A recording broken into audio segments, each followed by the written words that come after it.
നമസ്കാരം. ഒരു കാലത്ത് കേരളത്തിലെ കോൺഗ്രസിന്റെ ഏറ്റവും ശ്രദ്ധേയനായ യുവമുഖങ്ങളിൽ ഒരാളായിരുന്നു രാഹുൽ മാങ്കൂട്ടത്തിൽ. യൂത്ത് കോൺഗ്രസ് സംസ്ഥാന അധ്യക്ഷനായ രാഹുൽ പിന്നീട് പാലക്കാട് MLA ആയി. പക്ഷേ ഇന്ന് രാഹുൽ നേരിടുന്നത് ഒരു രാഷ്ട്രീയ പ്രതിസന്ധി മാത്രമല്ല, ഗുരുതരമായ ലൈംഗികാരോപണങ്ങളും കേസുകളും അദ്ദേഹത്തിനെതിരെ നിലനിൽക്കുന്നുണ്ട്, ഉയർന്നിട്ടുണ്ട്. കോൺഗ്രസ് അദ്ദേഹത്തെ സസ്പെൻഡ് ചെയ്യുകയും പിന്നീട് പാർട്ടിയിൽ നിന്ന് പുറത്താക്കുകയും ചെയ്തു.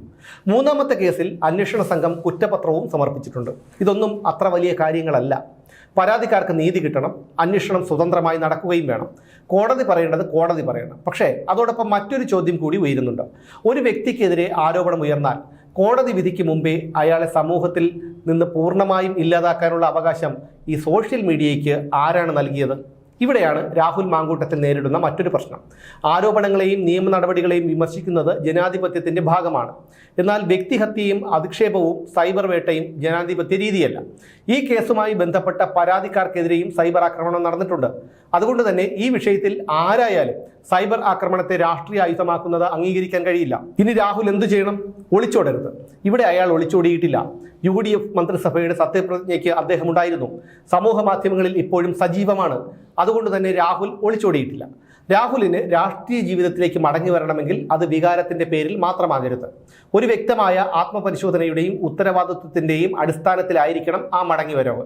കാരണം ഒരു രാഷ്ട്രീയ നേതാവിന് ജനങ്ങളോട് പറയാനുള്ള ഏറ്റവും ശക്തമായ വാചകം ഇതാണ്: എനിക്കെതിരെ ആരോപണങ്ങളുണ്ട്, ശരിയാണ്, നിയമം അതിൻ്റെ വഴിക്ക് പോകും, ഞാൻ കോടതിയെ നേരിടും, കുറ്റം തെളിയിച്ചാൽ നിയമപരമായ ശിക്ഷ ഏറ്റുവാങ്ങും. പക്ഷേ കുറ്റം തെളിയിക്കുന്നതിന് മുമ്പ് എന്നെ കുറ്റവാളിയാക്കാൻ സോഷ്യൽ മീഡിയയ്ക്ക് അവകാശമില്ല. ഇങ്ങനെ ആർജവത്തോടെ പറയാനുള്ള ഒരു കരുത്തുണ്ടാകണം ഒരു നേതാവിന്. ഇതാണ് ജനാധിപത്യപരമായ നിലപാട്. ഇനി കോൺഗ്രസ് എന്ത് ചെയ്യണം? കോൺഗ്രസിനും ഇവിടെ ഒരു രാഷ്ട്രീയ പാഠമുണ്ട്. ഒരു യുവ നേതാവിനെ വളർത്തിയെടുക്കാൻ വർഷങ്ങളെടുക്കും.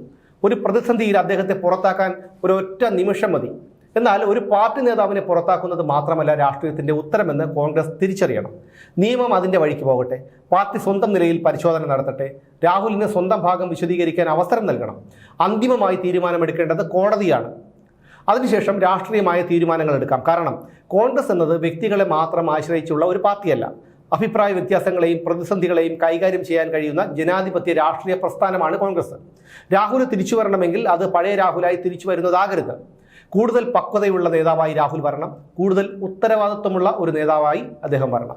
ആരോപണങ്ങളിൽ നിന്ന് രക്ഷപ്പെടാനുള്ള തിരിച്ചുവരവായിരിക്കരുത് അത്. ആരോപണങ്ങളെ നിയമപരമായി നേരിട്ട് ജനങ്ങളുടെ വിശ്വാസം വീണ്ടും നേടിയെടുക്കാനുള്ള തിരിച്ചുവരവായിരിക്കണം. ഇടത് സൈബറിടങ്ങൾ അദ്ദേഹത്തെ നിരന്തരം ആക്രമിക്കുന്നുണ്ടെങ്കിൽ അതിന് മറുപടി മറ്റൊരു സൈബർ ആക്രമണം കൊണ്ടാകരുത്. രാഷ്ട്രീയപരമായിട്ടുള്ള മറുപടിയായിരിക്കണം അത്. ജനാധിപത്യപരമായിട്ടുള്ള മറുപടിയായിരിക്കണം അത്. കാരണം ഇടത് സൈബറിടങ്ങളുടെ വിശ്വാസ്യത ജനങ്ങൾക്കറിയാം എത്രത്തോളം ഉണ്ടെന്ന്. നുണകളും അപവാദങ്ങളും മാത്രം പ്രചരിപ്പിക്കുന്ന ഒരു കൂട്ടം വൃത്തികെട്ടവരുടെ ഇടം മാത്രമാണത്. രാഷ്ട്രീയ മറുപടിയായിരിക്കണം രാഹുലിൻ്റേത്. കാരണം നാളെ ഇതേ സൈബർ വേട്ട മറ്റൊരു രാഷ്ട്രീയ നേതാവിനെതിരെയും ഉണ്ടാകാം. ഇന്ന് രാഹുൽ മാങ്കൂട്ടത്തിലായിരിക്കാം, നാളെ മറ്റൊരാൾ. ആ ഒരു വ്യത്യാസമേ ഉള്ളൂ. കോടതിയാണ് കുറ്റവാളിയെ തീരുമാനിക്കേണ്ടത്, അല്ലാതെ സൈബർ ലോകമല്ല. അതുകൊണ്ട് രാഹുലിന്റെ മുന്നിലുള്ള വഴി ഒന്നേയുള്ളൂ: നിയമത്തെ നേരിടുക, സ്വന്തം ഭാഗം തെളിയിക്കുക, തെറ്റുണ്ടെങ്കിൽ ഏറ്റുപറയുക, ജനങ്ങളോട് മാപ്പ് പറയേണ്ടിടത്ത് മാപ്പ് പറയുക, സ്വയം തിരുത്തേണ്ടിടത്ത് തിരുത്തുക, പിന്നെ രാഷ്ട്രീയത്തിലേക്ക് മടങ്ങി വരാൻ ശ്രമിക്കുക. രാഹുലിനെ തിരിച്ചെടുക്കണോ വേണ്ടയോ എന്നുള്ളത് പാർട്ടിയുടെ തീരുമാനമാണ്. പക്ഷെ ഒരു കാര്യം ഉറപ്പാണ്: ഒരു രാഷ്ട്രീയക്കാരൻ്റെ രാഷ്ട്രീയ ജീവിതത്തിൻ്റെ അവസാന വിധി സോഷ്യൽ മീഡിയയിലെ ട്രോളർമാർ എഴുതുന്നതാകരുത്. അത് തീരുമാനിക്കേണ്ടത് നിയമവും ജനങ്ങളും ജനാധിപത്യ രാഷ്ട്രീയവുമാണ്. ഇത്രയധികം ക്രൂരവും മൃഗീയവുമായ സൈബർ അധിക്ഷേപം നേരിടേണ്ടി വന്ന മറ്റൊരാളില്ല കേരളത്തിൽ. രാഹുലിനെ അവസാനിപ്പിക്കേണ്ടിയിരുന്നത് അന്തം കമ്മികളുടെ ഏറ്റവും വലിയ ആവശ്യമായിരുന്നു. അതിലവർ ഒരു പരിധിവരെ വിജയിക്കുകയും ചെയ്തു. രാഹുൽ മാങ്കൂട്ടത്തിൽ തെറ്റുകാരനാണെങ്കിൽ മറുഭാഗത്തുള്ളവർക്ക് അതിൽ കുറച്ചെങ്കിലും പങ്കുണ്ട്. അങ്ങനെ തെറ്റുകൾ കൊണ്ട് ഇല്ലാതായി തീരേണ്ടിയിരുന്നവരായിരുന്നുവെങ്കിൽ ഇന്ന് പലരും പൊതുമണ്ഡലങ്ങളിൽ പോലും കാണില്ലായിരുന്നു. ഒരു കാര്യം കൂടി ശ്രദ്ധിക്കണം: ഇതുവരെ അയാൾ പാർട്ടിക്കെതിരെയോ പാർട്ടി നേതാക്കൾക്കെതിരെയോ ഒരക്ഷരം മിണ്ടിയിട്ടില്ല. രാഹുലിന്റെ കാര്യത്തിൽ ഉചിതമായ തീരുമാനം പാർട്ടി എടുക്കുമെന്നാണ് രാഹുൽ പക്ഷത്തിന്റെ പ്രതീക്ഷ.